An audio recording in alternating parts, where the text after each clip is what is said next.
boogity, boogity, get up on your feet. Hello! Gosh, is it time for another DW show? Man, a week goes by fast, particularly when you have exciting races all summer long, like we've had this year. Look, I'm a big Indy fan, okay? I love Indianapolis. I've been going there since I was a kid. Now, not to the racetrack. I've never been to an Indy 500. I've never been inside the racetrack until we started going up there back in the 90s. But as a kid growing up, I used to go up there with Ray Skillman, a buddy of mine who has car dealerships in Indy. But we were off from Owensboro. We used to go up there and get cars and drive them back to Owensboro and refurbish them and put them on a used car lot. But that's how come I'm such a huge fan of Indy, and I love, man, they got the Super Bowl. They got that town torn all to pieces, but they're getting ready for the Super Bowl, and the things they're going to do for that is going to be pretty impressive too. But speaking of impressive, how about Paul Menard? Now, think back. That's why we have these things numbered in episodes. Think back to last week, and I said, you know, Indy is ripe for a first-time winner. Indy is ripe for an upset winner. You know why I knew that? And you know why I thought that? Because it's just been the pattern this year.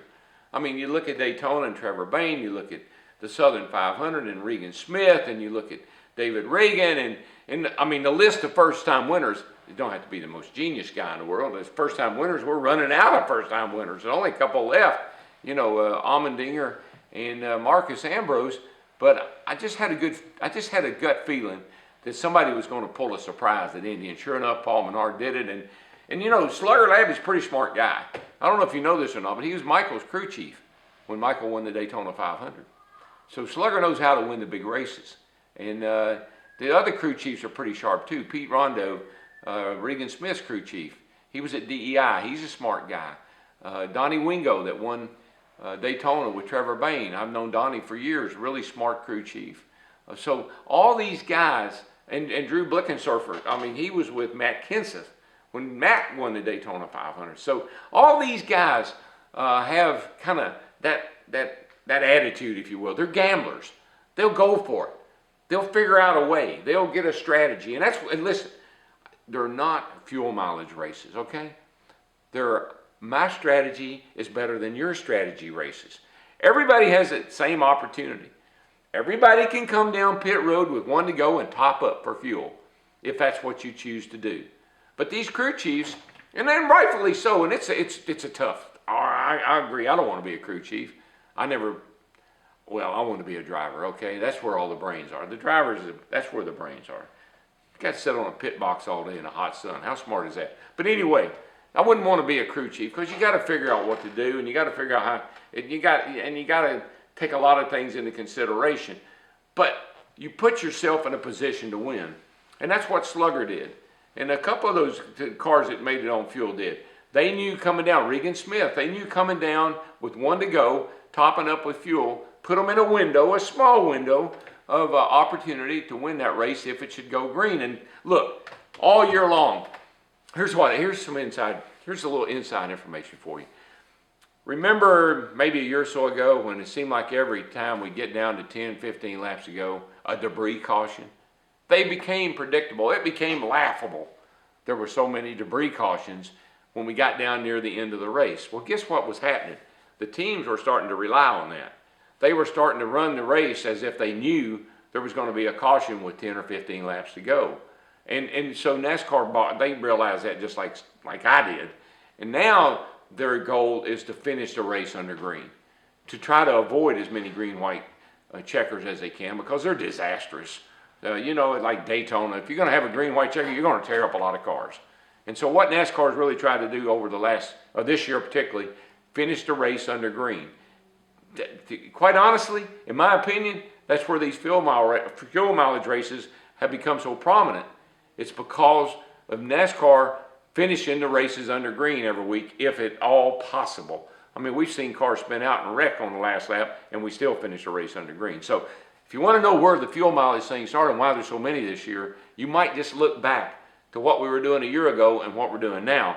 And there's a lot less cautions at the end of the race than there was a year ago.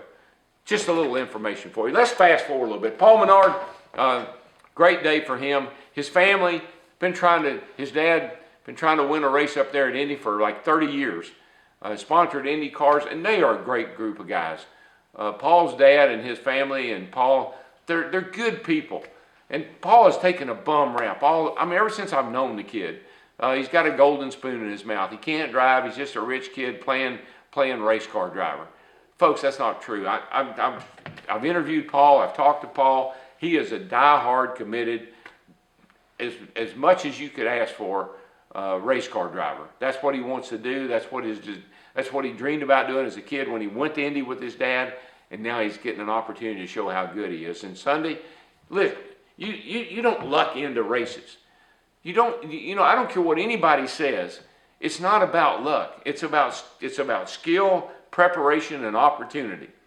And you got to have all those things to win one of these. It's not about, oh, I got lucky and won one. You don't see that. You don't hear that. So I think Joey Logano said that, all you got to be is lucky. Anybody can win one of these things. All you got to be is lucky. You got to be good. Young man, you got to be good. And you got to have good across the board. You got to have a good crew chief. You got to have a good car. You got to be a good driver. And you got to be smart. And they had it all Sunday, and Paul won the race. Just a quick fast forward to Pocono. Who do you think will win up there? You got any ideas? Who won the last race there? Dun, dun, dun, dun. Jeff Gordon. Who was coming on like gangbusters Sunday at Indy? Jeff Gordon. Pocono and Indy, they're kind of considered to be very similar in setup and engine and driving and the whole thing. And so Jeff Gordon, with the win already at Pocono back in June, fast forward, I think he's the guy you got to beat this weekend. But Denny Hamlin owns that racetrack. And Denny had the fastest car back in June, but remember he had that tire, left rear tire went down, got all wrapped around the hub, tore the brake lines off, and put him in the garage for a little while. So Jeff Gordon, Denny Hamlin, Greg Biffle's the defending champion of this race. Kurt Busch, he runs awfully well there. He had a fast car up there in June. There are a number of guys that you can keep an eye on. One guy you want to keep an eye on is Carl Edwards. Tell you why. This contract thing has got that team a little sideways. And until Carl gets that resolved and they decide or know what he's going to do, there are a number of drivers, Jeff Gordon said it at Indy, that uncertainty, and if Carl decides he's going to walk, could hurt his chances of winning his championship. So got to keep your eyes on Carl Edwards. Dale Jr., I just don't know what to say. There for a while, every week I thought this is the week. And now I just want him to make the chase. And I hope he can hang on and do that. And Tony Stewart coming on pretty strong in the summer months like he always has. So there's a number of things to keep your eyes on. One other little thing I'd pay attention to. Jimmy Johnson and Chad Canals. There seems to be some discontent there this year, more than I've ever heard before. There was actually a little snipping going on the radio Sunday at Indy. So keep an eye on those guys. I've always said there's nobody in this sport that can beat those guys except one person, and that's themselves. And if they implode, then that opens the door for a lot of contenders. I like contenders. Oh yes, I'm the great contender. Contender? No, pretender. See you next time.